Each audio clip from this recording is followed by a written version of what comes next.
Are you ready for some Airtouch action? I have my beautiful model here today, and like everybody else, she wanna be blonder, lighter, and I'm gonna do that. But not in this case way too light. So I'm gonna make her more blended, more roots, more dimensional with a strong face framing, so she's gonna feel blonder, she's gonna look blonder, but easy maintenance. Hi everyone, my name is Danilo Bozic and I'm Redken Artistic Ambassador. If you like this video, please subscribe on Redken channel, like this video, and leave us a comment what would you like to see next. So why we decided for her for not being super blonde? This hair is prepped already, so I clarified this hair and I blow dried because that is something that I need for Airtouch Technique. Clean and straight hair. Her hair actually is curly and wavy, and that's how she wears every day. That hair, if it's overly blonde, she has to redo it often. And this hair is wavy, like I said, more dry, so we don't want that for her. What we're gonna do, first, like I said, we have step one, hair is clean and clarified. Then we're gonna do sectioning and actual technique Airtouch. Apply the lightener, let it process. We will after that do the glaze using shade CQ by Redken, and then we're gonna style it. I know that you're gonna like it, so are you ready? Let's get started. It's sectioning time. This is maybe one of the most important things in Airtouch. Section. Why is that? If we were gonna put all the horizontal foils on her head, she's gonna get more visual coverage, but also she will get a harsh line of demarcation. If we would take the same amount of the hair and put it vertically, she's gonna get less visual coverage, but it's gonna grow out more blended and more seamless. Is there anything in between? Yes, it's diagonal sectioning. So this type of sectioning is called rhombus, and I'm gonna run you and show you how to do that sectioning. And trust me, not just for Airtouch, for your highlights, baby lights, for your teasing balayage, if you approach on this type of sectioning, you will get better blended result, but also you're gonna get a decent amount of the coverage. When we are doing sectioning, no matter does she have part on the left side, right side, we will always start with the middle part. When we are dividing that left and right side on a half, let me show you where is important to find that spot where we're dividing. It's the highest central point on the head, which is here, and we're gonna go straight down on the top of her ear. We're gonna have same amount of the hair on a front left side and a back left side. Then we're gonna move and we will separate this side of the hair again on a half. From this point to this point, we're gonna find a middle, we're gonna find half, and we're gonna go one horizontal line. And look, I didn't even look at where it's ending.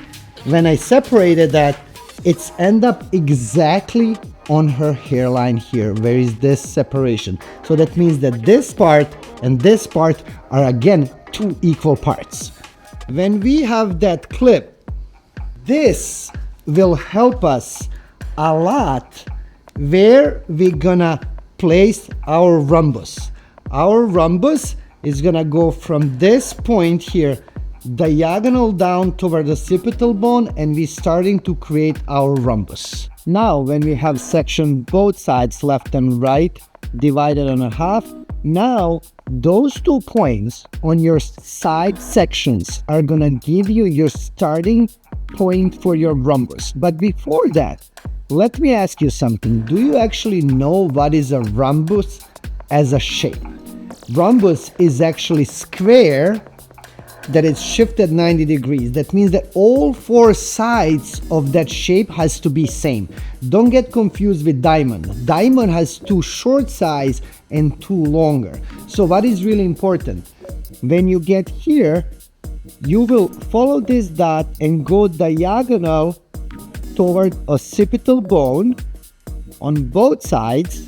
So this will be one thing, and we will do the same thing on the other side. This point, when we do this, we will get a triangle on the back of your head. Let's think about that for a second. Triangle is actually half of the square. So we have this triangle here, and what we're gonna do next? We will just go simply and mimic that triangle on the top of the head. We will connect the dots, and our rhombus is gonna be created right there. Let me show you that real quick. This rhombus shape created. So this is the same length, this is the same distance, but also I have the same shape here, and this rhombus here is done. This will be your guidance how to create that rhombus shape. Why is this sectioning so important, and what is the point of rhombus? I will explain and run you through when I start putting the foils on her hair. Are you ready for that? Let's go and do it. It's time for actual Airtouch. Airtouch is the technique where we're using blow dryer to push shorter internal pieces in between foils. Teasing balayage is going to give you a blended look, more melted with the roots and lighter ends. When you're doing a teasing balayage, you pushing hair and using the comb to push that hair close to the scalp. But there is one thing that I don't like. If I will push that hair with a comb close to the scalp, it's gonna leave a little gap in between scalp, dark negative space. With Airtouch, I want that to go all the way close to the scalp. 1/4 of the inch is perfect thickness of section to get a nice and blended look. You will take that section, comb it through, you will hold with your fingers, no pinching, no twisting.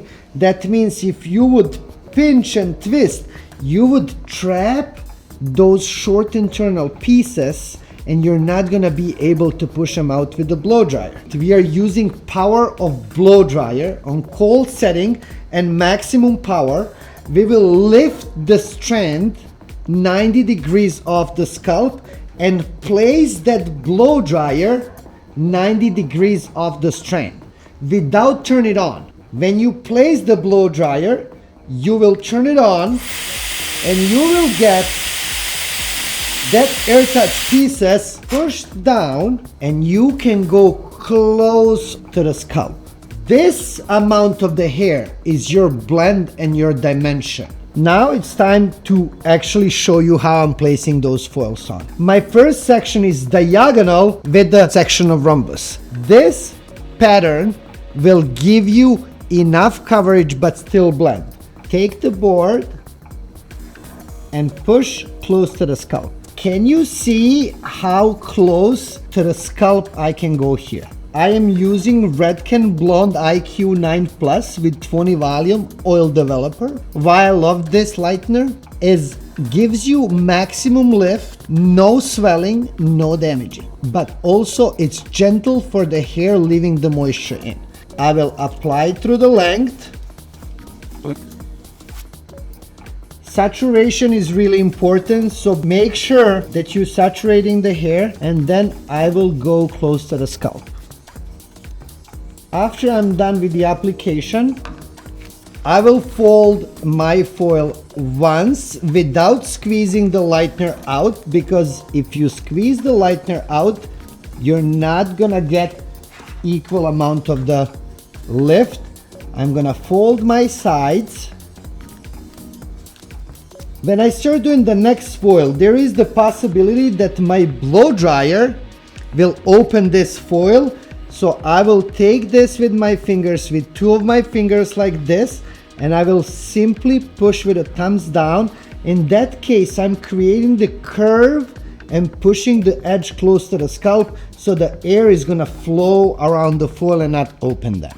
From this section, I will keep going diagonal up throughout this section until I meet this side of the rhombus. I will do the same thing on the another side until I meet this. So those 2 sides are gonna look identical.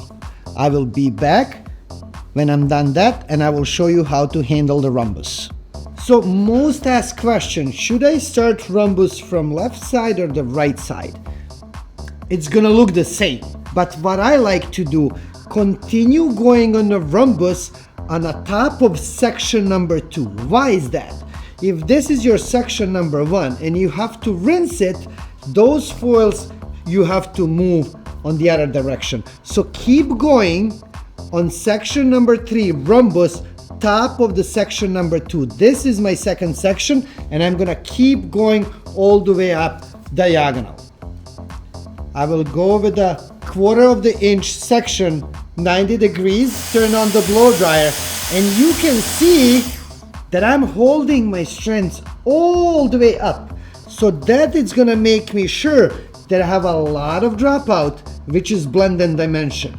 Now that you can see there is not a whole lot of hair on a foil, I'm gonna do again good saturation, close the foil, and guys, again, don't forget to do this. I'm gonna keep doing rhombus in the same pattern throughout the section until I reach the end of the rhombus. And then we're gonna move on the front sections. We're done with the back, so we're moving on a front section. I have one first foil done for a face framing, and I'm gonna do the second one. When we are doing that, we're going thin sections, and how we get that face framing more blonde, more money piece look is the same size of section. I am just pushing down less hair. As you can see, there is not a whole lot of dropout. That's gonna make sure that I'm gonna get more coverage and more of the face framing. While I'm doing that, every next section, I will do more dropout with the blow dryer. How we're gonna finish this section, it's really important, is that I'm keeping going in that diagonal pattern all the way up until I finish in this corner. After I'm done with this tiny section, I'm gonna go on a front section. So that means that I will do the same face framing, first 2 foils, less blowout, and more gradually toward the rhombus section, pushing more and more hair out. Can you do without face framing? Absolutely, just push more hair. Do you wanna do more bold face framing? Yes, do 3 foils. Is it possible to do just a slice for the face framing? Absolutely, but you have to be aware of that. When you do slice and you don't have any blend, she's gonna grow out with more of the harsh line when she put in a ponytail. So I'm gonna finish all of those, and then I'll be back for the toning. Foils are done, it's rinsed, we shampooed her hair, conditioned and blow dried, because shade CQ has to be applied on dry hair.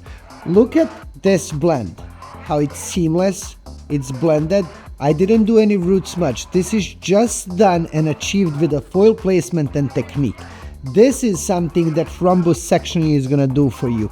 This is something that Airtouch, it's gonna help you to get that seamlessly blended look.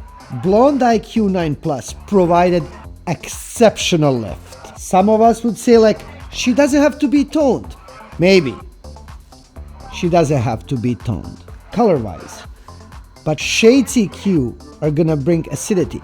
It's gonna seal the cuticle, it's gonna give shine. My formula here is gonna be 010N with clear. I will add some tone, I will add some shine, not necessarily to change the color, but I want to use shade CQ after every application with a lightener. I will finish this application. I will let it sit for 20 minutes and process, because don't forget, 20 minutes is processing time for shade CQ. Don't rinse it sooner than that, because you're gonna lose that shine and longevity of that color that you applied. I'm gonna shampoo it, condition, style it, and I will be back to show you the final result. And here we are, all done. This is the finished look. Look how this is amazing. Soft, blended, strong face framing, but still beautiful and blonde and shiny. And this is the result that you can expect to get if you combine best of the best, which is Redken Blonde IQ 9 Plus Lightener, Shades EQ, Airtouch Technique, and what I've shared for knowledge. Look, super soft and blended, and I'm repeating, no root smudge, no root melt. This is result which you get with that sectioning and Airtouch technique. All the shine goes for gloss. All the color and healthy hair also comes with a Redken Blonde IQ 9 Plus. Look at this, guys. Gorgeous, beautiful, stunning. I mean, I will stop talking and you enjoy, and I hope you like this. Thank you.